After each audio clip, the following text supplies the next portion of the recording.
Hello everyone. सो आज से हम स्टार्ट कर रहे हैं इंग्लिश पीवाईक्यू के 25 क्वेश्चनों का सेट।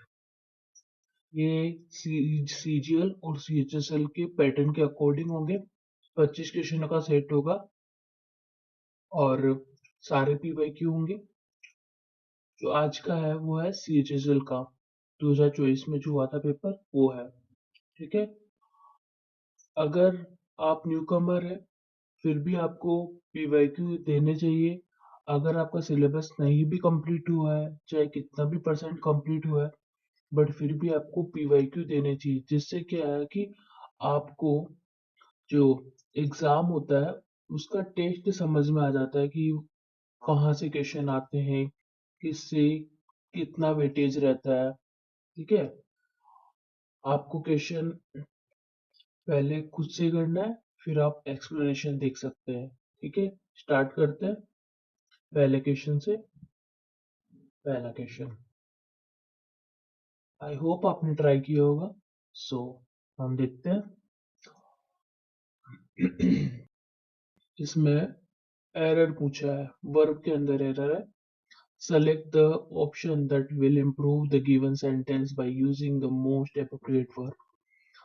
सेंटेंस यहाँ से स्टार्ट है, दैट मैकबुक से। Okay. So here that MacBook belong to Xavier. अब देखो इसमें कोई हमें बताया तो नहीं है कि कौन सा टेंस है।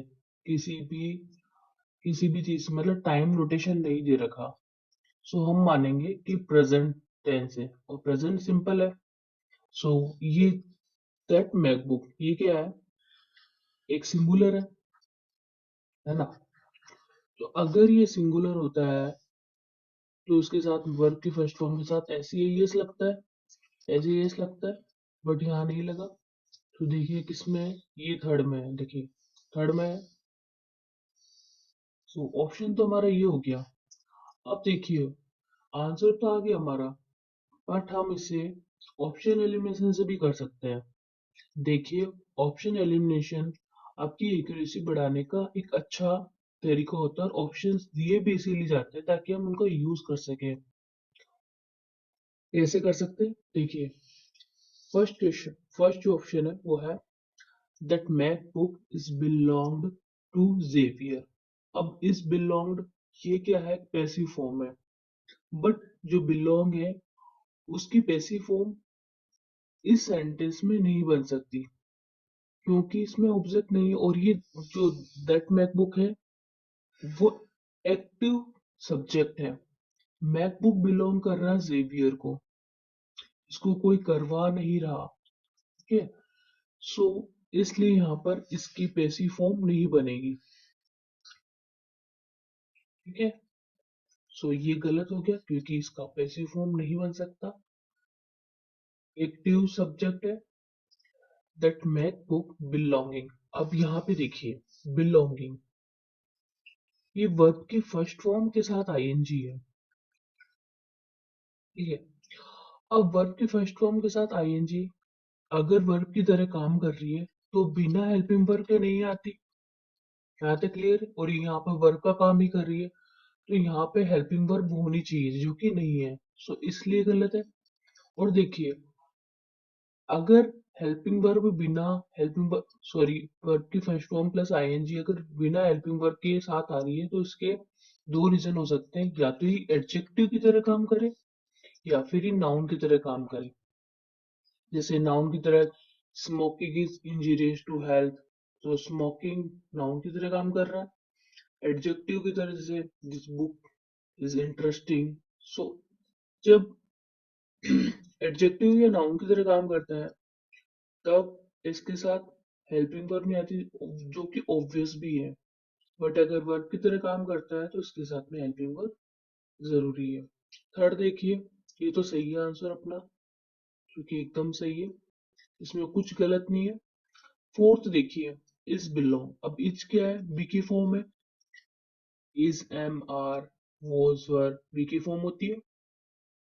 उसके साथ में वर्ब की फर्स्ट फॉर्म प्लस आईएनजी आता है या फिर वर्ब की थर्ड फॉर्म आती है। एक्टिव एक्टिव है तो वर्ब की फर्स्ट फॉर्म आईएनजी, और अगर पैसिव है तो वर्ब की थर्ड फॉर्म आती है, जो कि दोनों ही अवेलेबल नहीं है यहाँ पे।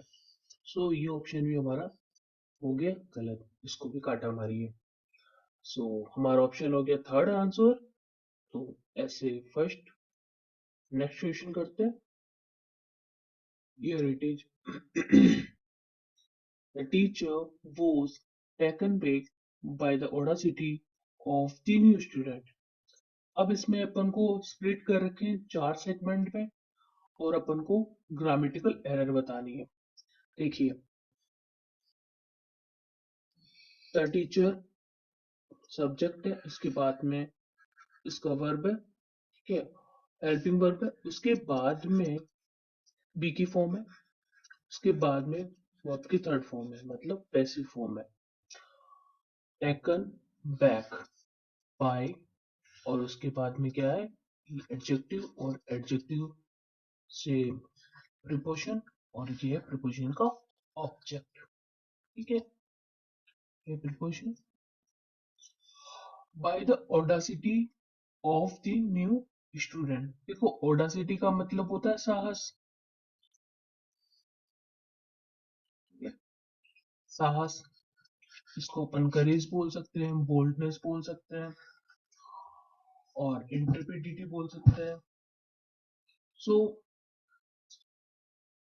सेंटेंस है कि जो टीचर है वो टेकन बैक कर लिया गया, साहस, एक न्यू स्टूडेंट के साहस द्वारा टेकन बैक, उसको पीछे ले लिया गया। यहाँ जो एरर है वो है टेकन बैक। एक्चुअली यहाँ पर ऐसा होना चाहिए था टेकन ए बैक, उसको आश्चर्यचकित कर दिया गया, या फिर वो आश्चर्यचकित हो गया उसकी ओडासिटी से, उसके साहस से। सो यहाँ पर टेकन ए बैक एक फ्रेजल वर्ब का एरर है, टेकन ए बैक होगा, ना कि taken back. Taken a back, इसका मीनिंग होता है आश्चर्यचकित होना, ठीक है, सरप्राइज होना, हो जाना। ठीक है, सो हमारा जो एरर है वो बी में है, मतलब ए बी सी डी दे रखा है ना, ए बी सी डी, तो बी है। बी किस पार्ट में, सेकंड में, तो हमारा ऑप्शन हो गया सेकंड। नेक्स्ट करें। Dash bed you sleep in is broken. Dash bed जिसमें तुम सोते हो इज ब्रोकन, वो टूट गया है। अब देखिए, अगर मैं ऐसे बोलूं कि ए बेड इज ब्रोकन, इसका मतलब एक बेड टूट गया, जो कि कोई भी बेड हो सकता है, हमें नहीं पता कौन सा बेड टूटा है, बट इस सेंटेंस में स्पेसिफिक कर दिया गया है कि वो बेड टूटा है जिसमें तुम सोते हो। मतलब हमें पता है कि कौन सा बेड टूटा है। और जब भी किसी नाउन को स्पेसिफिक कर दिया जाता है, तब कौन सा आर्टिकल आता है, द। ठीक है, सो ये आर्टिकल का था आंसर। क्या है, identify the grammatical error in the following sentence and select the correct tense from the options given below. I have met my friend yesterday. देखिए, यस्टरडे, यस्टरडे क्या बता रहा है, पास्ट टेंस, जबकि दिया क्या है, हैव। तो यहाँ तो एरर समझ में आ गया। सो अगर पास्ट टेंस है तो हैव तो आएगा नहीं, तो पहले ऑप्शन को तो काटा मारो, नहीं हो पाएगा। और देखो, इसमें ना कोई टाइम ड्यूरेशन नहीं दे रखा है कि इस टाइम से इस टाइम तक, तो परफेक्ट कॉन्टिन्यूस तो नहीं होगा, तो इसको भी काटा मारो। अब जो है, इसने इसने जनरल बात कही है, ठीक है। यस्टरडे वैसे भी सिंपल पास्ट सिंपल के लिए आता है। जनरल बात कही है कि मैं अपने दोस्त से कल मिला, ऐसे नहीं कह रहा था कि मैं अपने दोस्त से मिल रहा था, ऐसा कोई सेंस नहीं है, ठीक है। इसको भी काटा, और आंसर हो गया अपना, I met my friend yesterday, मैं अपने दोस्त से कल मिला। नेक्स्ट करें। लोस्ट टेस्ट है, आप इसको पहले पूरा पढ़िए बिना ऑप्शन के, फिर अपन एक एक ऑप्शन को करेंगे, ठीक है। और पहले आप अपने सारे आंसर लगा लीजिए, मैं आपको स्लाइड करके दिखा देती हूँ। पहला है ये, इसको पॉज करिए, पूरा पढ़िए, पहले का आंसर करिए। आई होप आपने कर लिया होगा, सारे दिखा देती हूँ। Second, third, fourth, fifth.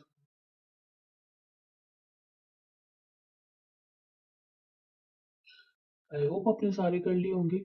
तो चलिए अभी इसे क्या करते हैं, पहले सारा इसको मैं एक बार हिंदी में ट्रांसलेट कर देती हूँ। It is generally that the methodology of teaching learning is the concern of teachers only. Learners have dash or nothing to do with it. But this is not true. The teaching, learning are concern of learners as well. Knowing and understanding that how different subjects are taught are important for the learners of all subjects, but it has more for the learners of physical education.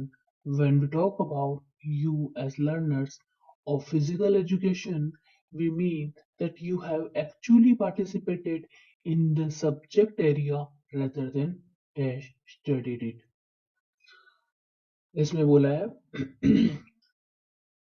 Generally dash जो methodology है teaching learning, इसको teacher का ही concern माना जाता है, इसे teacher का ही चिंता का विषय माना जाता है। जो लर्नर, जो सीखने वाले होते हैं, उनका इस जो मेथोडोलॉजी से कोई लेना देना नहीं है। बट ये सच नहीं है, जो टीचिंग और लर्निंग है वो जो लर्नर्स होते हैं, जो सीखने वाले, उनका भी कंसर्न है। क्योंकि जानना और सीखना जो होता है कि कैसे सब अलग अलग सब्जेक्ट हमें पढ़ाए जा रहे हो, वो इम्पोर्टेंट है हर लर्नर्स के लिए, हर सब्जेक्ट के लर्नर्स के लिए ही इम्पोर्टेंट है जानना और उनको समझना। बट लेकिन ये ज्यादा इम्पोर्टेंट हो जाता है उन लर्नर्स के लिए जो फिजिकल एजुकेशन से हैं, ठीक है। When we talk about you, अगर हम बात करें कि अगर आप एक फिजिकल एजुकेशन के लर्नर है, ठीक है, अगर आप फिजिकल एजुकेशन लेते हैं, तो इससे हमारा मतलब है कि आप उस सब्जेक्ट एरिया के अंदर रियल में पार्टिसिपेट करते हैं, ना कि जस्ट डैश पढ़ते हैं, ठीक है। सो करते हैं, देखिए पहला ऑप्शन है इट इज जनरली। जनरली, अब पहले पे क्या आएगा, जनरली विश्ड, ऐसा जनरली आशा की जाती है कि मेथोडोलॉजी सिर्फ इनका कंसर्न है। नहीं, आशा क्यों करेंगे कि मेथोडोलॉजी है, नहीं नहीं, ये जनरली होप किया जाता है। होप और विश वैसे भी सेम ही सेंस देते हैं। ऐसा प्लान किया जाता है ना, प्लान तो नहीं किया जाता। इट इज जनरली बिलीव्ड, या बिलीव्ड किया जाता है, ऐसा माना जाता है, ऐसा ऐसा माना जाता है कि जो टीचिंग लर्निंग जो मेथड है वो ओनली टीचर्स का ही कंसर्न है, ठीक है। मतलब टीचर कैसे पढ़ा रहे हैं और कैसे सिखा रहे हैं, ये जितना टीचर का है उतना ही स्टूडेंट का भी होता है कि स्टूडेंट मतलब कैसा टीचर चाहता है या फिर उसको कैसा टीचर चाहिए, तो उसके लिए भी उतना ही जरूरी होता है। ये तो अपन रियल में भी बोल सकते हैं, यही कहना चाह रहा है कि जनरली ऐसा माना जाता है। नेक्स्ट क्वेश्चन देखिए, मैं तो हो गया था, अब है लर्नर्स हैव, ठीक है। अब इस पे सारे सेट करके देखिए, learners have minute or nothing. मतलब माइन्यूट का मतलब होता है क्षणिक या फिर छोटा एकदम। जो छोटा होता है ना सेंस में, कणिक छोटा जो होता है माइन्यूट, उसके लिए आता है टाइनी ना। तो learners have minute or nothing to do with it, आप ही पढ़ के देखिएगा, आपको भी आंसर पता चल ही जाएगा। Learners have spares or nothing to do with it. Spares मतलब होता है कि जैसे गाढ़ा, और एक होता है तरल, जैसे शहद एकदम गाढ़ा होता है और जो ऑयल होता है वो तरल होता है, उसको कह सकते हैं अपन। इसके कंपैरिजन में ये क्या मतलब स्पेयर है, मतलब थोड़ा विरल, विरल जो बोलते हैं अपन, विरल, ठीक है, जिसके कण थोड़े दूर दूर होते हैं, जो डाइल्यूट बोल सकते हैं, ठीक है। और अब आता है, ये देखिए, learner learners have spare or nothing to do with it. नहीं, सेंस नहीं जा रहा। लर्नर्स हैव लिटिल, देखो लिटिल का मतलब होता है ना के बराबर, तीन फॉर्म होते हैं, अ लिटिल, लिटिल और द लिटिल,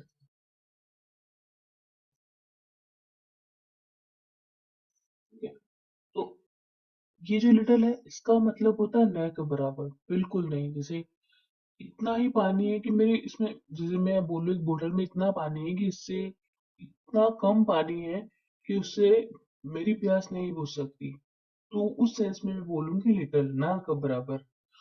और मैं बोलूँ कि थोड़ा बहुत पानी है, तो उसके सेंस में आता है कुछ, मतलब कुछ अमाउंट में है, ए लिटिल। द लिटिल है जितना है उतना इनफ, जैसे कि जितना भी है उतना। जैसे मेरे पास जितना पानी है तुम ले लो, तो जितना है उतना पूरा का पूरा। तो यहाँ जो न का बराबर सेंस आ रहा है वो लिटिल से होता है, और यही ये दे रखा है कि बिल्कुल न का बराबर और नथिंग टू डू विद, यही कहना चाह रहा है, सेंस बन रहा है, ठीक है। लाइट, लाइट मतलब हल्का, हल्का और नथिंग, कोई सेंस नहीं है। Next, teaching learning. अब टीचिंग लर्निंग क्या है, एक फॉर्म है, फॉर्म तो नहीं है, कोई फॉर्म दी गई है, तो इससे काटा मारो। The teaching learning breaks, breaks भी नहीं है। कस्टम, कस्टम नहीं है, कस्टम तो रिवाज होता है, रिवाज थोड़ी है ये। मेथड है, जो कि आप इसको आप पहली लाइन में भी देख सकते हैं, देखो मेथोडोलॉजी पहले ही बता दिया। एक टीचर, टीचिंग लर्निंग की एक मेथड है, ठीक है। आर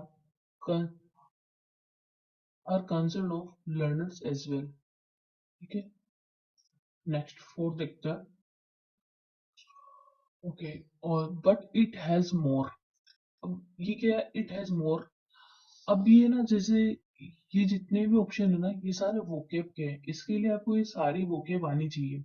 देखो रिलेवेंस का मतलब होता है कि मोर क्लोज, ज्यादा क्लोज, या फिर ये से ज्यादा अच्छे से, मतलब अ,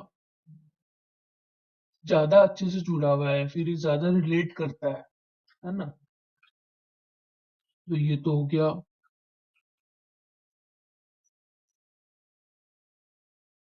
क्लोजली, कंसिस्टेंसी होता है लगातार, है ना, कंटिन्यूअस,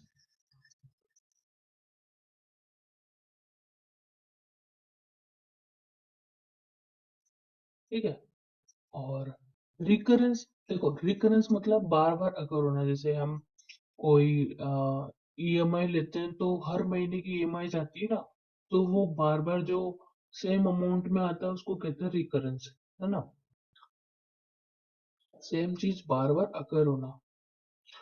रेफरेंस, रेफरेंस तो होता है संदर्भ, कि पीछे किसका सपोर्ट है, या फिर पीछे कौन सा रीजन है। जैसे मैंने कोई आंसर दिया, उस आंसर का जो रेफरेंस है, मैंने कहाँ से उठाया, मैंने कौन सी बुक से लिया, उसको कहते हैं रेफरेंस, ठीक है। तो ये हो गया संदर्भ, ठीक है।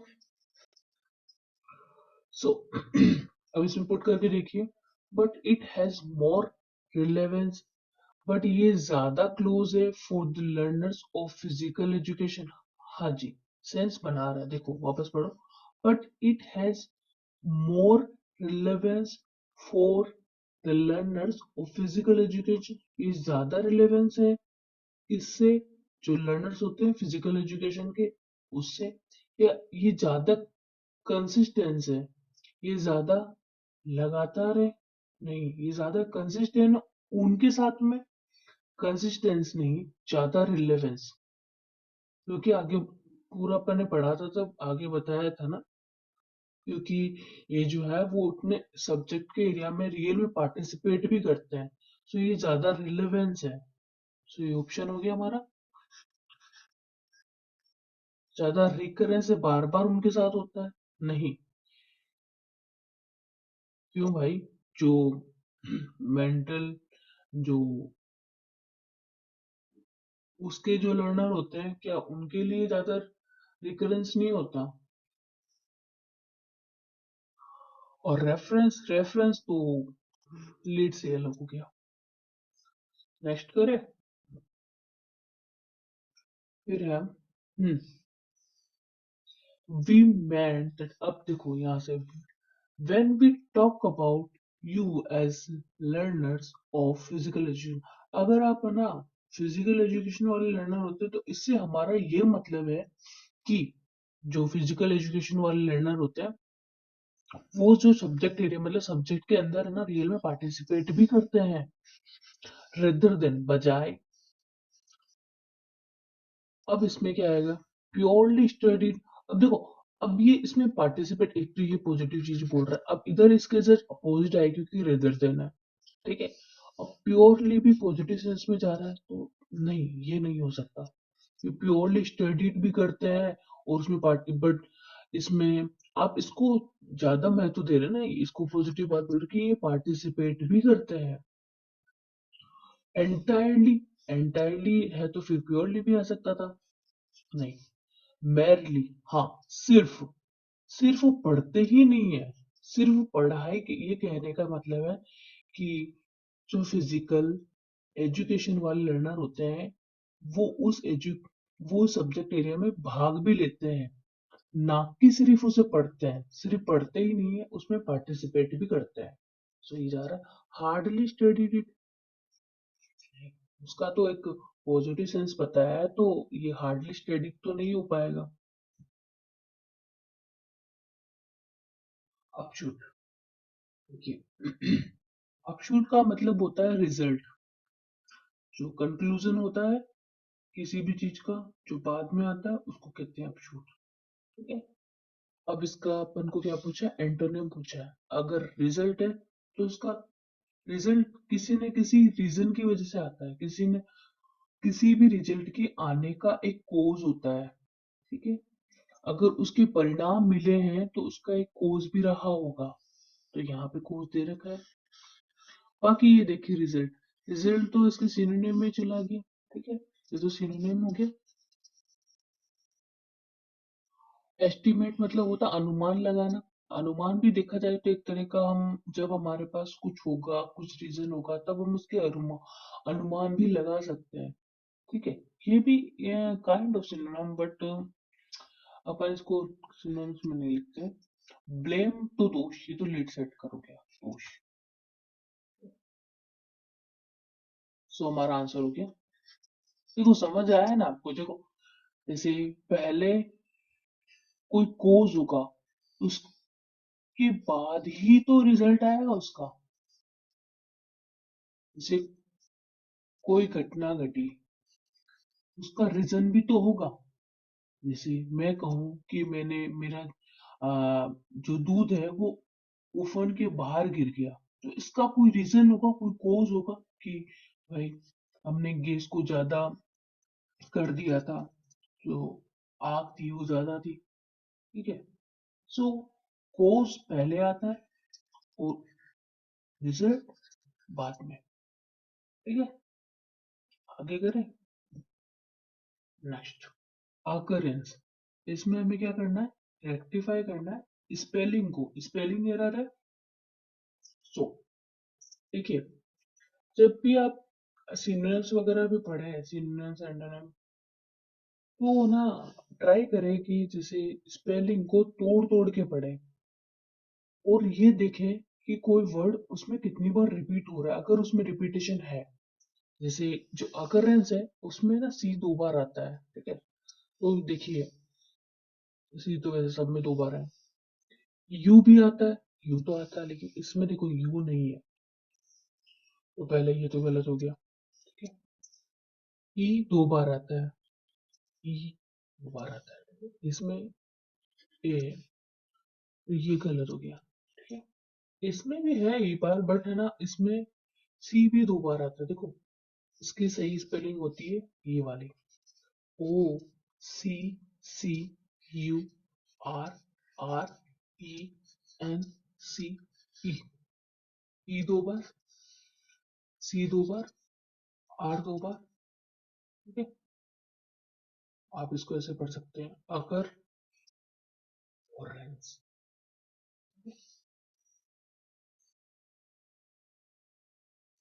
सो हमारा स्पेलिंग हो गया ये वाला। और ये क्यों गलत है? इसमें क्योंकि आर दो बार नहीं है।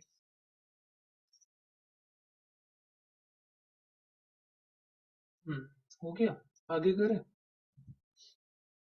देखिए, देखो, मैं बोल नहीं रही हूँ, बट मैं ये मान रही हूँ कि आप पहले खुद से ट्राई कर रहे हैं। अगर खुद से ट्राई कर रहे हैं तो आपके लिए पीवाईक्यू क्वेश्चन इम्पोर्टेंट हो गए। रिमिशन। रिमिशन रिमिशन का मतलब होता है, हम्म, जैसे कोई कर्जा है ना, कोई आपका चार्ज है ना, कोई टैक्स है, उसमें या तो कमी कर देना, रिडक्शन कर देना, छूट दे देना, या फिर उसको माफ कर देना, उसको कहते हैं, ठीक है। रिमिशन का मतलब होता है माफ कर देना, ठीक है। मतलब कर्जा माफ कर देना या कम कर देना।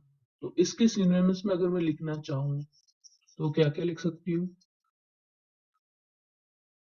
रिलैक्सेशन, इसका आता है ना, रिलैक्सेशन, कमीशन,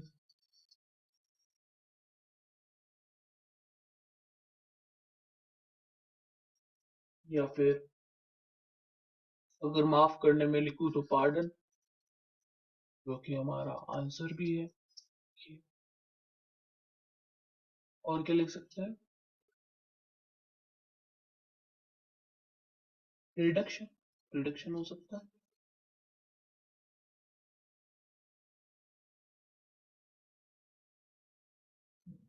कैंसिलेशन, अगर बिल्कुल ही माफ कर दिया तो। क्या? सो ओवरलुक हमारा आंसर तो आ गया, देखो। और ये सारे सिनोनिम्स हैं, याद रखिएगा। ओवरलुक, ओवरलुक का मतलब होता है जैसे ऊपरी ऊपरी देख लेना, मतलब इग्नोर करना, पूरा नहीं देखना, इग्नोर करना, है ना, इग्नोर कर देना, है ना। फेल टू नोटिस, ठीक है। ओवरलुक कर दिया, इग्नोर कर दिया। पनिशमेंट, पनिशमेंट का मतलब होता है सजा, ऑब्वियसली। और रेट्रिब्यूशन का मतलब भी सजा ही होता है, लेकिन रेट्रिब्यूशन का मतलब होता है प्रतिशोध। जैसे किसी ने कुछ गुनाह किया और उसको सजा मिल गई, वो होता है रेट्रिब्यूशन, है ना, प्रतिशोध, ठीक है। तो ये दोनों अपन कह सकते हैं सिनोनिम्स ही हैं, ठीक है। सो आंसर हो गया ये। और अगर आप इसका लिखने चाहे बट जगह नहीं है, बाकी मैं आपको इसका सिनोनिम्स दिखा देती हूँ। पेनल्टी हो सकता है, सेंटेंस हो सकता है, ठीक है। नेक्स्ट करें। नेक्स्ट है, select the most appropriate idiomatic expression that can substitute the underlined segment in the given sentence. It feels, अब देखो सेंटेंस यहाँ से स्टार्ट है। It feels like I made a promise of more than my ability when I promised to complete this worksheet in one day. कह रहा है कि ऐसा लग रहा है जैसे कि मैंने ज्यादा प्रॉमिस कर दी जितनी मेरी एबिलिटी नहीं है, मैंने प्रॉमिस कर दी कि मैं कंप्लीट वर्कशीट कर दूंगा एक दिन में। तो मेरी जितनी एबिलिटी नहीं है, मैंने उससे ज्यादा प्रॉमिस कर दिया। ठीक है, ये किसका सेंस दे रहा है? देखो, पहला है beat bite sorry bite of more than I could chew. मतलब मैं जितना चबा नहीं सकता था, मैंने उससे ज्यादा मुंह में रख लिया या फिर काट लिया ना, मतलब खा लिया। ठीक है, तो ये सेंस बना रहा है कि जितना मैं चबा नहीं सकता था, मैंने अपने मुंह में ठूस लिया। यही सेंस दे रहा है कि मैं इतना काम नहीं कर सकता था, बट फिर भी मैंने प्रॉमिस कर दिया। ठीक है, तो ये तो आंसर है। ठीक है, बीट माई ब्रेन आउट, इसका मतलब होता है कि अपना पूरा दिमाग खपा देना, बहुत ज्यादा सोचना है किसी बारे में, या फिर किसी किसी प्रॉब्लम के बारे में, किसी सॉल्यूशन ढूंढने के लिए, या फिर किसी को सोल्व करने के लिए अपने दिमाग को पूरा लगा देना।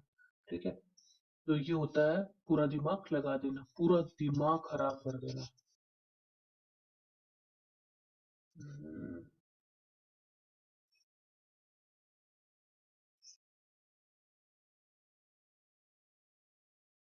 ठीक है, किसी को किसी चीज को सोल्व करने में। ठीक, beat the drum, beat the drum का मतलब होता है बीट द ड्रम मतलब ढोल पीटना। ढोल पीटना, ढोल पीटने का आप किसके लिए बोलेंगे? ढोल पीटना मतलब या तो अनाउंसमेंट करते हैं कि ढोल पीट के बता रहे हैं कि भाई नेताजी जीत गए हैं, है ना। ढोल पीट के हम, या फिर अपना शो ऑफ करते हैं कि कोई जीत गया है, या जश्न मनाते हैं, मतलब बताना होता है, अनाउंस करना, है ना। एक तरीके से अनाउंस करना, अनाउंस करने को भी बोलते हैं अपन, अनाउंस करना या फिर शो ऑफ करना, उसको कहते हैं ढोल पीटना। ठीक है, अनाउंस करना, ए एन एन अनाउंस करना। ठीक है, ने ओ हाँ, ये ठीक है। Burnt a hole in my pocket, burnt a hole मतलब मैंने खुद की अपनी पॉकेट में ही एक होल बना दिया जलाकर। ठीक है, तो इसका मतलब होता है, अगर मान लो अगर आपकी कोई पॉकेट है, अगर आप उसमें जैसे अगर उसमें एक छेद हो जाए तो क्या होगा? आप जितने भी पैसे रखेंगे वो सारे निकलते जाएंगे, जितने भी पैसे रखेंगे सारे। क्या सेंस दे रहा है, क्या इडियोमेटिक फ्रेज दे रहा है ये कि भाई मेरे पॉकेट में जितने भी पैसे थे, अपन नहीं कहते हैं कि यार मेरे हाथ में तो पैसा टिकता ही नहीं है, मेरे पॉकेट में तो पैसा टिकता ही नहीं। मतलब क्या है, खर्च हो जाता है, बहुत ज्यादा खर्च होता है। तो जब हम बहुत ज्यादा स्पेंड करते हैं ना, बहुत ज्यादा मनी खर्च करना, बहुत ज्यादा मनी खर्च करना ना, उसको कहते हैं Brunt a whole burn A hole in once pocket.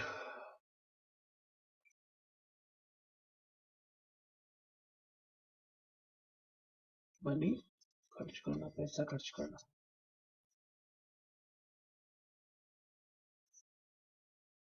Next, हाँ, क्या है सिनोनिम? देखो पहले आप देख ही लिया करो कि सिनोनिम पूछा है, एंटोनिम। देखो सिनोनिम पूछा है ना, किसका पूछा है? अज्यूम का। अज्यूम का सिनोनिम पूछा है। लेट अस अज्यूम, मान लीजिए। अज्यूम कब करते हैं? Let us assume that we will do the job honestly, assume करते हैं। गिव करना, अज्यूम तो मतलब होता है मानना, अनुमान लगाना।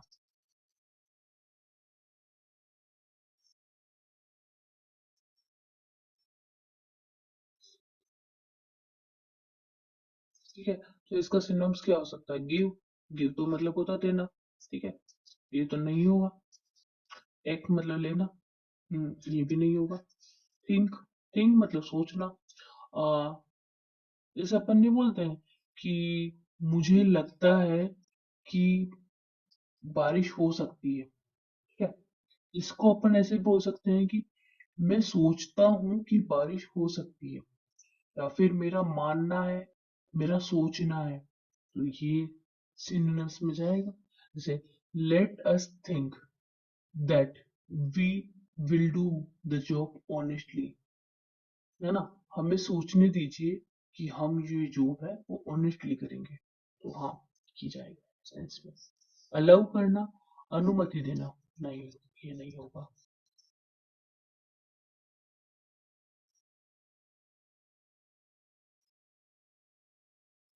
नेक्स्ट करें।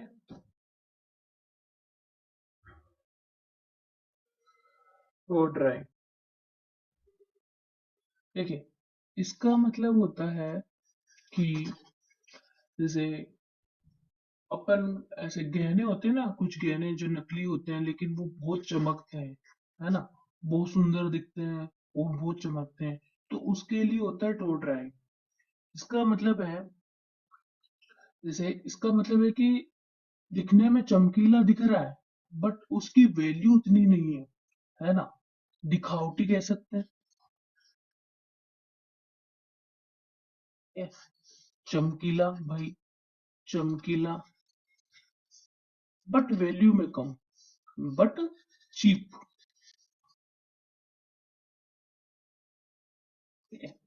सो इसका क्या पूछा, अपन को एंटोनिम पूछा है, एंटोनिम पूछा, ठीक है। गॉडी, देखो इसका मतलब भी एग्जैक्ट वही होता है जो इसका ही होता है, क्योंकि ये तो इसका सिनोनिम्स हो गया, ठीक है। इंफीरियर होता है निम्न, अगर किसी की क्वालिटी अगर चीप है तो वो इंफीरियर, इंफीरियर भी है, ठीक है, मतलब उस सेंस में नहीं है, बट इसके एंटोनिम में तो नहीं जाएगा, तो ये भी गलत, काटा मारो। शोई, शोई मतलब दिखावटी भाई, ये तो इसको सिनोनिम्स में चला गया, ठीक है। एलिगेंट, ये हो गया, ये होता है शालीन, सभ्य, ठीक है? जो रिच लुक दे, ठीक है, रियल, सभ्य, ये हो गया इसका एंटोनिम, एलिगेंट लुक। नेक्स्ट करें, ठीक है। इसमें ना, जैसे आपको अगर, जैसे इसमें अगर अंडरलाइन कर रखा है ना, इसमें अंडरलाइन कर रखा है, तो आपको पूरा सेंटेंस पढ़ने की जरूरत नहीं है, सिर्फ आप है ना एक ये दे रखा है इसको पढ़िए और इसका ही लगाइए, ठीक है।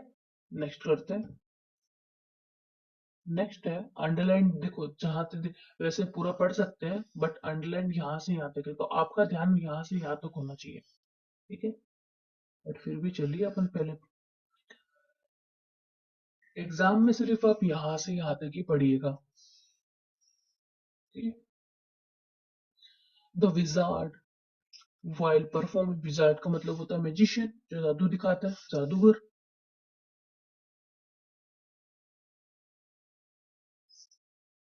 The wizard, while performing an item, accidentally set his own head on fire and promoted the fire alarm to go on. बोल रहा है कि जो विजार्ड था उसने परफॉर्म करते करते एक्सीडेंटली अपनी जो टोपी है उसमें आग लगा ली, और जो इसकी वजह से क्या हो गया कि प्रमोट हो गया, उसने प्रमोट किसको कर दिया, मतलब किसको, फायर अलार्म को प्रमोट कर दिया, मतलब फायर अलार्म बजने लगा इसकी वजह से। तो देखो अलार्म के लिए ना, यहाँ पर एक, यहाँ पे जो फ्रेज आती है ना जैसे गो ऑन नहीं होता है, अलार्म के लिए अपने घड़ी, अपने जो मोबाइल फोन में भी अलार्म, घड़ी में अलार्म होता है, उसके लिए ना गो ऑफ होता है, वो जो बजते रहता है ना बार बार, उसके लिए गो ऑफ होता है, बजते रहना, इसका मतलब होता है,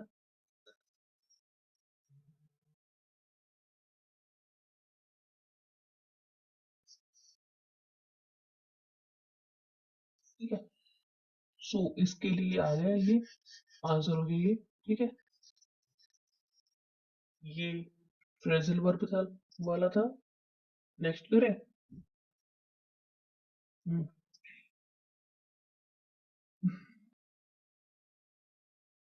इसका सब्स्टिट्यूट ढूंढना है, मतलब कहने का मतलब सिनोनिम भी ढूंढना है, यहाँ इसकी जगह क्या आएगा, सिनोनिम से सॉरी, इसकी जगह क्या आएगा। It will take 2 hours to walk across the forest. अब देखिए इसमें गलत क्या है, देखो अक्रॉस क्या होता है, अक्रॉस होता है जैसे ये गली है है ना, सड़क है। सड़क के इस किनारे से इस किनारे जाने के लिए हम अक्रोस यूज करते हैं। मैं बोलूं I run across the road, ठीक है। बट जो फॉरेस्ट होता है या फिर कोई भी घिरी हुई जगह होती है, जैसे यहाँ पे पेड़ से पूरा ही घिरा हुआ है ना, पूरा पेड़ ही पेड़ है, पेड़ ही पेड़ है, इससे अगर अपन निकलते हैं ना, इसके लिए यूज होता है थ्रो।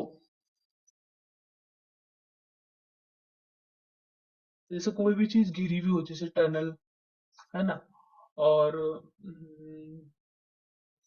थ्रो द फॉरेस्ट, और जैसे अपन घिरी हुई चीज के लिए अपन यूज करते हैं थ्रो। तो through the tunnel, through the forest, ठीक है। तो यूज इसकी जगह क्या आएगा, थ्रू। इसी जगह ये प्रीपोजिशन आ जाएगा, ठीक है। सो इजी था, तो काफी इजी है। वैसे पेपर मैं कहूंगी इजी था, इतना टफ नहीं था। नेक्स्ट है वी। ये थोड़ा हो सकता है क्योंकि इसके लिए आपको फ्रेजल वर्ब आनी चाहिए, ये थोड़ा आपके लिए टफ हो सकता है। देखिए, we set up on the journey early in the morning, ठीक है। सेटअप, हमने सेटअप करी। देखो सेटअप है ना, किसी इंस्टीट्यूट को या किसी बिल्डिंग को या किसी बिजनेस को सेट करने के लिए यूज होता है, ठीक है। अगर अपन किसी बिजनेस को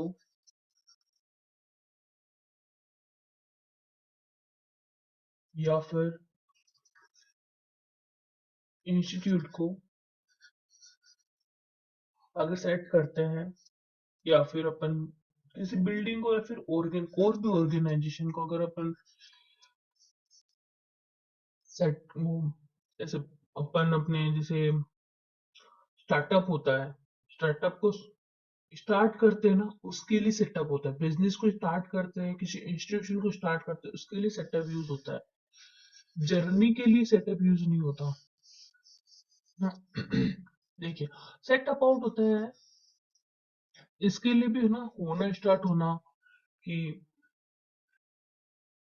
जैसे कि काम करना स्टार्ट करना, डील करना, जैसे कोई प्रॉब्लम है, इससे अगर अपन को ना कोई सॉल्यूशन ढूंढ रहे हैं, तो इसमें अपन ने काम करना स्टार्ट किया, तो उसके लिए कहेंगे सेट अबाउट। तो इसको डील करना, है ना, या फिर काम स्टार्ट करना, किसी प्रॉब्लम से डील करना या काम स्टार्ट करना, इसके लिए आता है सेट अबाउट। और जो जर्नी के लिए आता है वो होता है सेट ऑफ। सेट ऑफ के लिए आता है कि जर्नी को स्टार्ट करना, है ना। इसको ऐसे भी कह सकते हैं कि कोई चीज सेट करना, जो किसी का हमने जर्नी शुरू करी, इसलिए हमने जर्नी को सेट ऑफ किया, ऑन मतलब स्टार्ट किया, है ना। जर्नी स्टार्ट, इसके लिए आती है फ्रेजल वर्ब।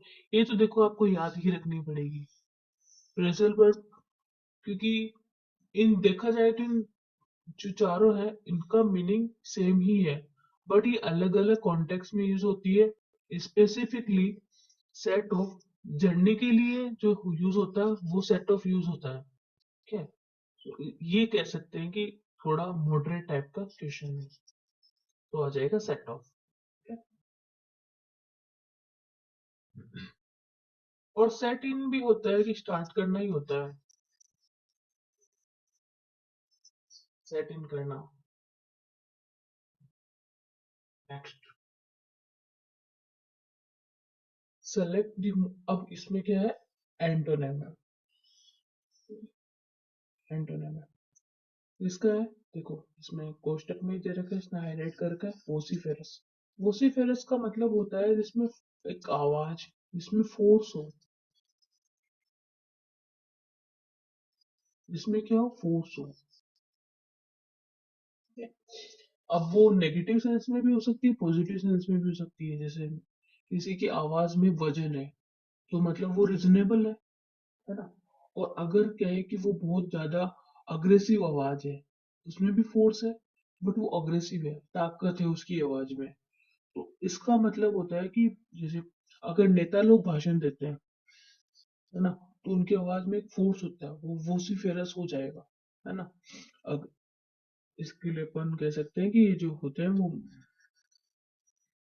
जो भाषण हो गए, वो ना काफी वोसिफेरस होते हैं ना। तो इसका अपन को एंटोनिम चाहिए। अगर इसमें बहुत वजन है तो हमें कैसा चाहिए? माइल्ड, पोलाइट, है ना, स्वीट, ऐसा कुछ चाहिए। माइल्ड,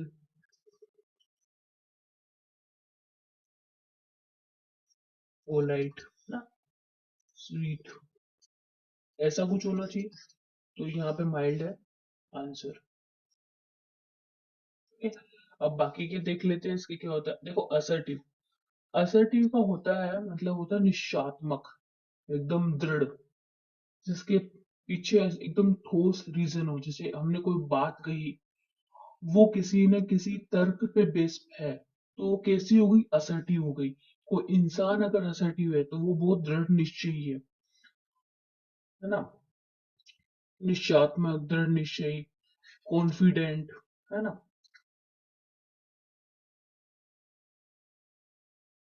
दृढ़ निश्चय।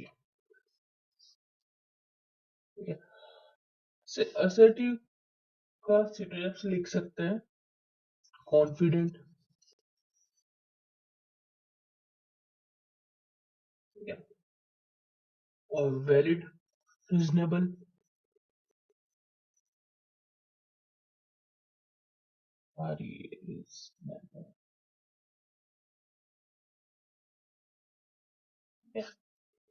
Reasonable, valid, reasonable. और अगर इसका सिनोनिम लिखना चाहे तो अपन कह सकते हैं कि आउटस्पोकन,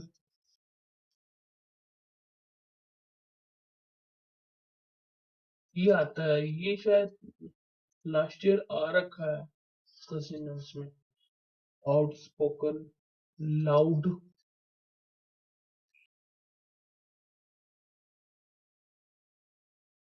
माउथ, ज्यादा बोलने वाला, है ना। और राउडी भी लिख सकते हैं, राउडी। और क्या हो सकता है?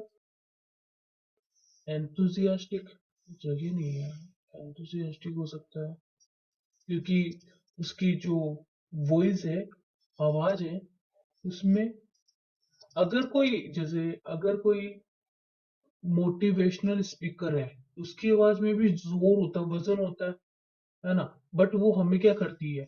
मोटिवेट करती है, तो अपन उसको उस पॉजिटिव सेंस में एंथुजियास्टिक लिख सकते हैं। ठीक है, पॉलिटिकल तो राजनीतिक, बाइस्ड मतलब पक्षीय, एक पक्षीय, है ना। जो बाइस्ड हो जाता है, जैसे किसी की, जैसे यहाँ पे दो पक्ष है, अगर मैं किसी एक का पक्ष ले लूं तो क्या हो जाएगा? बाइस्ड, उसको कहेंगे बाइस। नेक्स्ट करें, और ये हमारा आंसर हो गया माइंड। नेक्स्ट करें, 20। She could easily eat the, अब अपन को इसमें फिल करना, होल, होल तो ये तो था खाली जगह, खाली जगह, है ना, खाली कमरा, होल, उसको होल बोलते हैं। होल मतलब पूरा, रख के देखो। She could easily eat the whole biryani by herself, वो खा सकती थी पूरी की पूरी बिरयानी खुद से ही, मतलब वो अकेले ही पूरी बिरयानी खा लेती थी। सेंस बना रहा है, होल, वो खाली भी, होल मतलब होता छेद, छेद वाली बिरयानी खाती थी, क्या सेंस है। और इसका होल का मतलब होता है पुल करना ना, पुल, पुल करना, ड्रैग करना, खींचना, इसका मतलब होता है। ठीक है, ये तो सेंस नहीं है, ये वैसे आ रहा है सेंस। ठीक है, तो आंसर हो गया अपना होल, ये पूरी बिरयानी खा लेती थी, खा सकती थी। ऑन इट्स लास्ट लेग, वो लास्ट लेग का मतलब होता है कि जैसे अपनी एंड कंडीशन पे होना, इसके बाद में वो खत्म हो जाएगा, मतलब काम लेते लेते, या फिर वो इतना पुराना हो गया है कि अब वो खत्म होने वाला है, खराब होने वाला है ना। वो अपनी लास्ट स्टेज पे पहुंच गया है। जैसे अपन बोलते हैं ना, ऐसे कि ऐसे जो बहुत ज्यादा बुजुर्ग हो जाते हैं उनके लिए बोला जाता है कि इसका तो एक पैर कब्र में लटक रहा है, दैट टाइप। तो इसका मतलब होता है कि उसकी कंडीशन इतनी लास्ट स्टेज में आ चुकी कि अब वो बस खत्म होने वाला है। तो इसके लिए यूज करते हैं एंड स्टेज, है ना, एंड होने वाला है,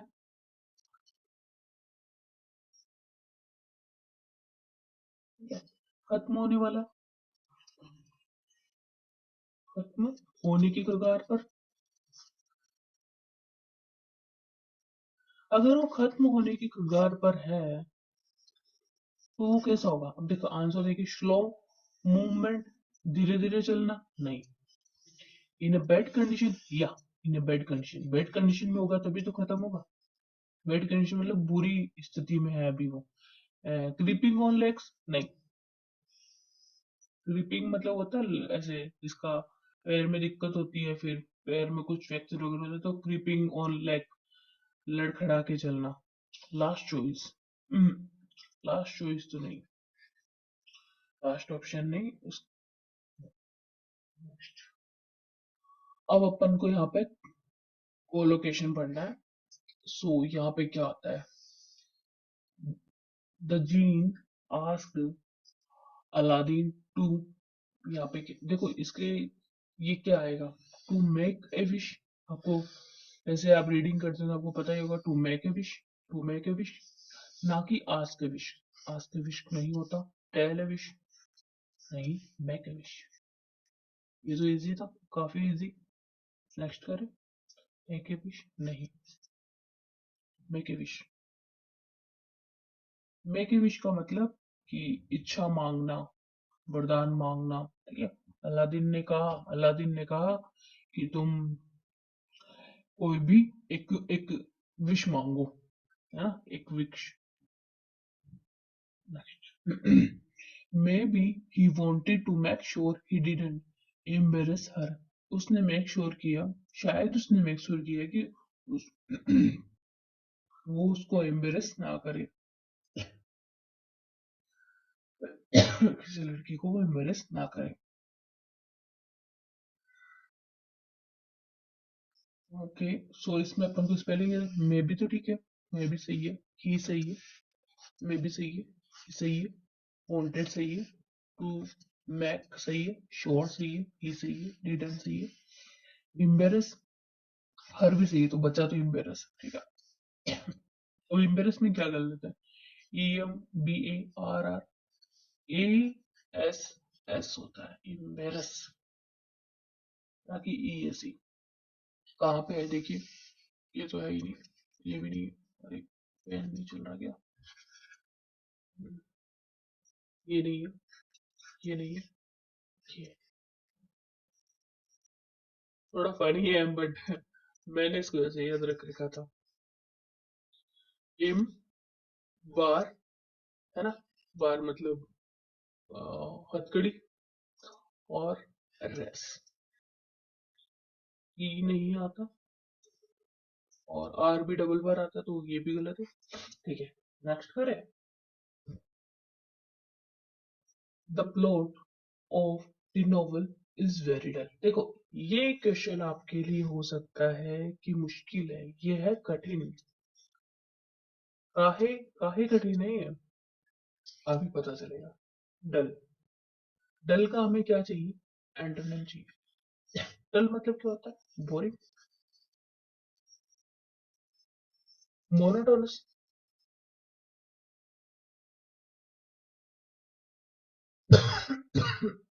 सॉरी। सो इसका मतलब होता है नीरस, जिसमें बोरिंग, हमको पता चल गया, उदासीन। देखो चार्मिंग, चार्मिंग का मतलब होता है आकर्षित, आकर्षित करने वाली।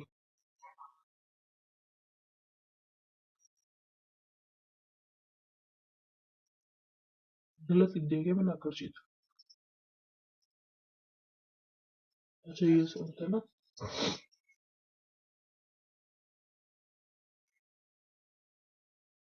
ठीक है। मतलब अट्रैक्टिंग, है ना। इसका मतलब ये होता है चार्मिंग, जैसे कि कोई बिल्डिंग चार्मिंग है, जैसे रेड फोर्ट है, चार्मिंग कोई बिल्डिंग हो सकती है ना। कोई बिल्डिंग हो सकती है, या फिर कोई पर्सन हो सकता है। डाइवर्टिंग, डाइवर्टिंग का मतलब भी होती है मनोरंजक, है ना, वही आकर्षित करने वाली। ये कोई मूवी हो सकती है ना, मूवी हो सकती है ये। कोई कॉमेडी शो हो सकता है, कोई कॉमेडी शो आपको इंटरेस्टिंग लग सकता है, डाइवर्टिंग लग सकता है। प्लॉटिंग, ये तो देखो, प्लॉटिंग का मतलब होता है धीरे धीरे धीरे धीरे, कछुए की जैसे धीरे धीरे ना, धीरे धीरे चलना, धीरे धीरे धीरे धीरे होना। तो ये तो एकदम ही काटा मारो, ये तो बिल्कुल ही नहीं होने वाला। डाइवर्टिंग, इसका मतलब भी होता है मनोरंजन, इंटरेस्टिंग, है ना ना। अब इसमें ये तीनों ही एक जैसे लग रहे हैं, तो इसमें से होगा क्या? देखो, ये चार्मिंग, बट इसमें थोड़ा थोड़ा थोड़ा अंतर है, लेकिन सेंस के अकॉर्डिंग क्या जाएगा। देखिए, यहाँ पर है प्लॉट, है ना, और क्या है पूरा ये, कि जो जो नॉवेल है उसका जो प्लॉट है वो काफी डल है।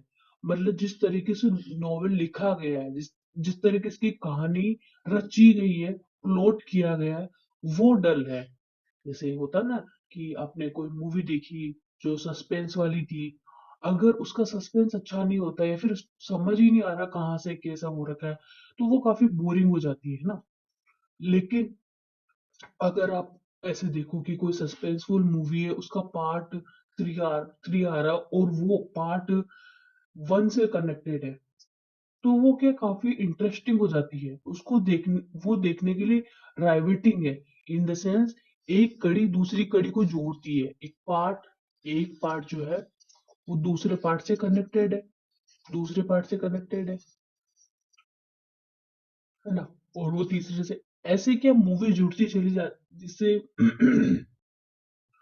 जिससे वो और हमें क्या देती है, इंटरेस्ट, हमारा मन करता है कि हम आगे भी देखें, इसके बाद में क्या होने वाला है, इसके बाद में क्या होने वाला है।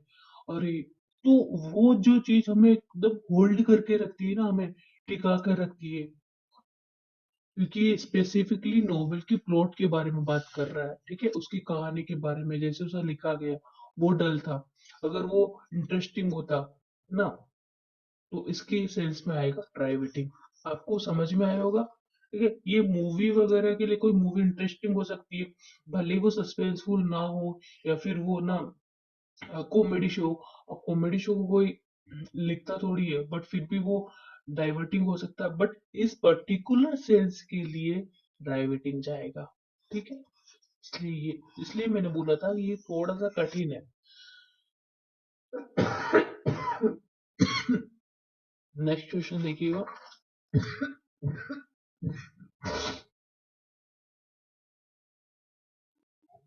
ट्रेस पासिंग,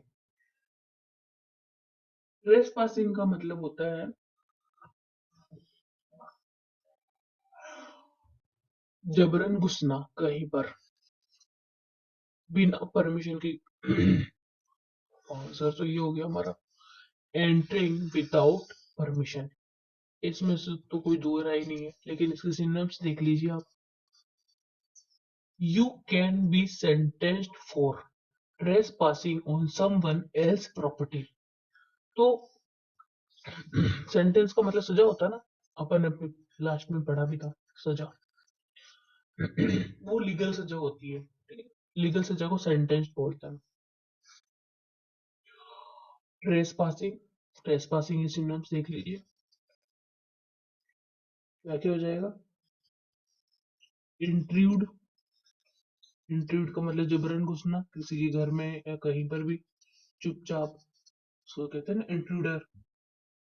हाँ, और इन्फ्रिजमेंट भी हो सकता है। इन्फ्रिजमेंट मतलब होता है कि उल्लंघन करना, किसी कानून का उल्लंघन करना, जैसे कि जैसे अपन सड़क पे जाते हैं तो लोग है ना, अब कानून का उल्लंघन करके सड़कों पर ही वो बना लेते ना, तो उसको भी अपन कह सकते हैं कि इसके सिनोनिम्स में जाएगा।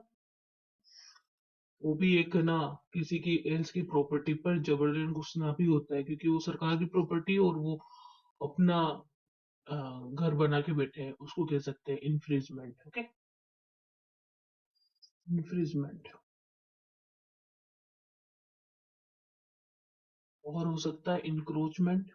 इंक्रोचमेंट होता है अतिक्रमण भाई। इंक्रोचमेंट ये इसके सिनोनिम्स में आ जाएगा।